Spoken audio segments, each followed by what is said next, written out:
Hello, and thank you so much for opening this video. This video series provides practical demonstrations on how to use knives, presented by Miura Knives Shop staff member.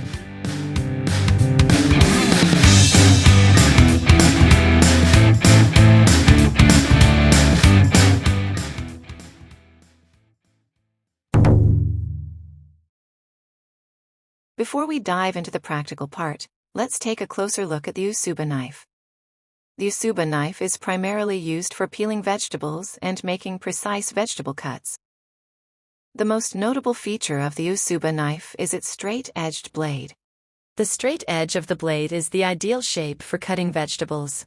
Therefore, it's essential to check that the blade edge is perfectly straight before using the knife. A similar knife designed for the same purpose is the Nakiri knife. The difference between the two knives lies in the angle of the blade. The Usuba knife has a single bevel, while the Nakiri knife has a double bevel. Traditional Japanese knives are typically single bevel. This is because in Japanese cuisine, which values the natural flavor of ingredients, the sharper and more delicate cutting edge of a single bevel knife is essential. Let's take a closer look at the blade structure of the Usuba knife. Single bevel knives are sharpened only on one side of the blade. This sharpened side is called the kiraha.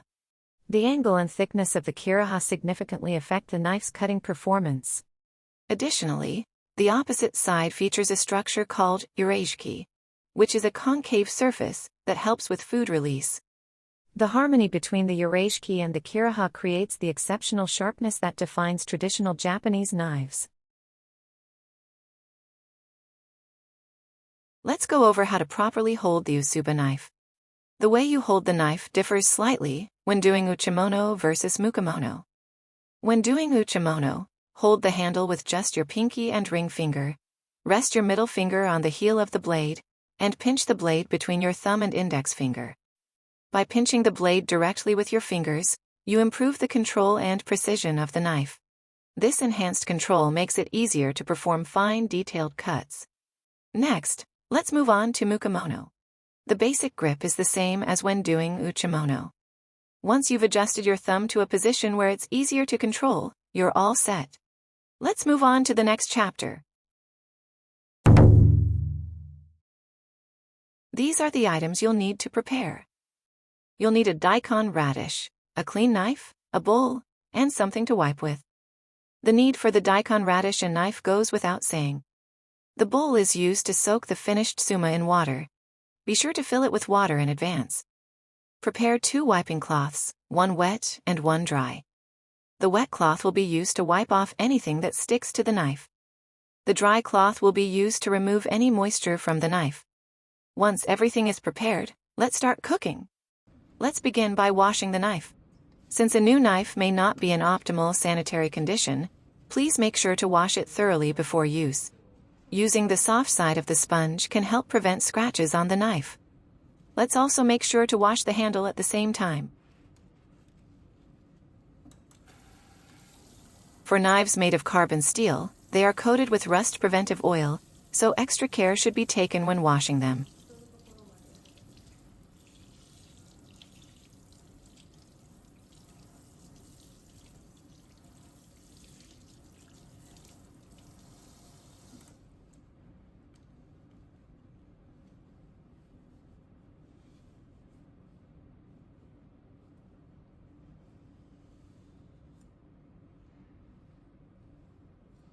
Once you've thoroughly wiped off all the moisture with a clean towel, your knife is ready to use.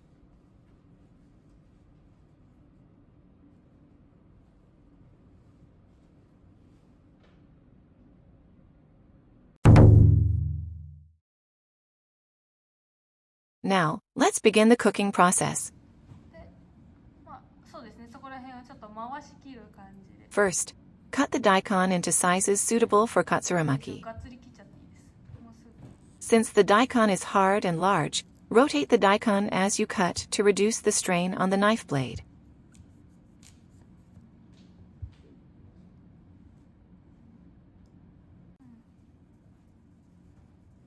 Prepare the daikon by cutting it into uniform 10 cm lengths.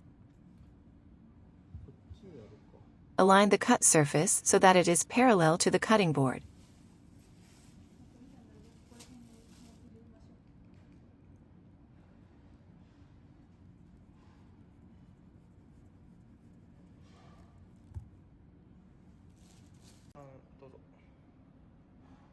Next, peel the skin off the daikon.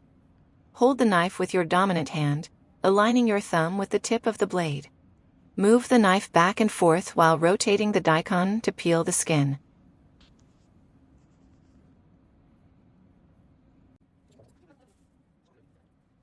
At the same time, remove the thick fibers just beneath the skin as you peel.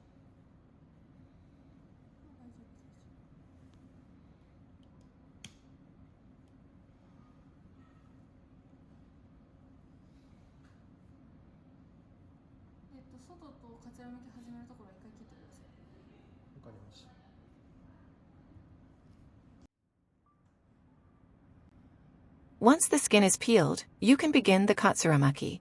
Keep peeling steadily, aiming for straight and thin slices. The key to Katsuramuki is to make the non-dominant hand the main driver of the movement. The dominant hand should only move the knife up and down without applying pressure to the daikon. Use your non-dominant hand to rotate the daikon, guiding it forward as you slice. Using a dull knife will require extra force, which can cause the surface of the daikon to become uneven. With a well-sharpened knife, you can peel so thinly that the knife's engraving will be visible through the slice. Continue peeling until you have a slice about 30 centimeters in length.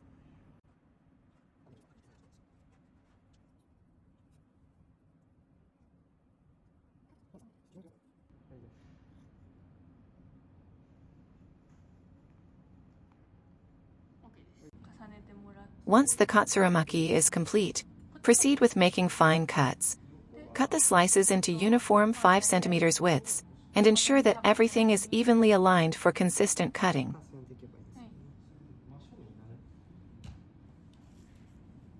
Place the daikon slices so that the fibers are perpendicular to the knife blade.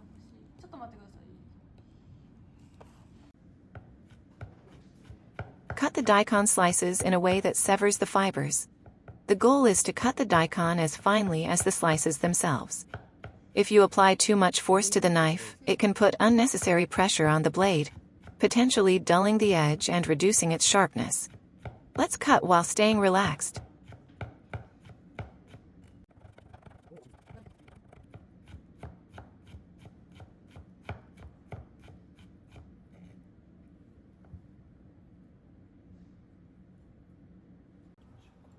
Once you've finished cutting the tsuma, soak it in the bowl of water you prepared earlier. After draining the water using a strainer, take a small pinch of tsuma with serving chopsticks. Using your palm and serving chopsticks, shape the tsuma into a cohesive form while giving it some volume.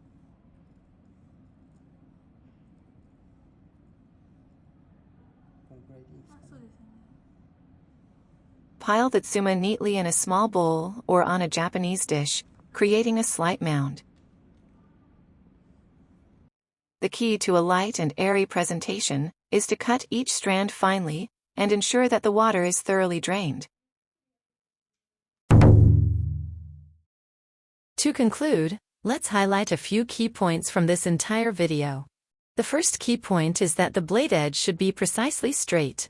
A straight blade allows for even pressure distribution. This structure is essential for delicate tasks like Katsuramuki and Tsuma cutting. The second key point is the movement of the non-dominant hand during Katsuramuki. By using your non-dominant hand to guide the daikon forward, it becomes easier to control the dominant hand, allowing you to maintain long, thin slices continuously. Additionally, even if you lose control of the knife, this technique helps prevent hand injuries. The third key point is to use a pushing cut when performing uchimono. Usually, when using single-beveled Japanese knives, a pulling cut is often used. This is because meat and fish have elasticity, and applying too much pressure on the blade makes it harder to cut through the fibers cleanly. By utilizing the full length of the knife and gliding the blade smoothly, you can prevent distortion of the shape while slicing. In contrast, the Usuba knife has a straight edge, making it challenging to perform a pulling cut. Additionally, attempting to slice with a pulling cut using an Usuba knife often results in a chopping motion, which can be detrimental to both the ingredients and the knife edge. These 3 key points are essential to keep in mind when making Tsuma. I encourage everyone to give it a try. How did you like it? If you enjoyed the video, please consider subscribing and giving it a thumbs up. We'd love to hear your questions and feedback in the comments. See you in the next video.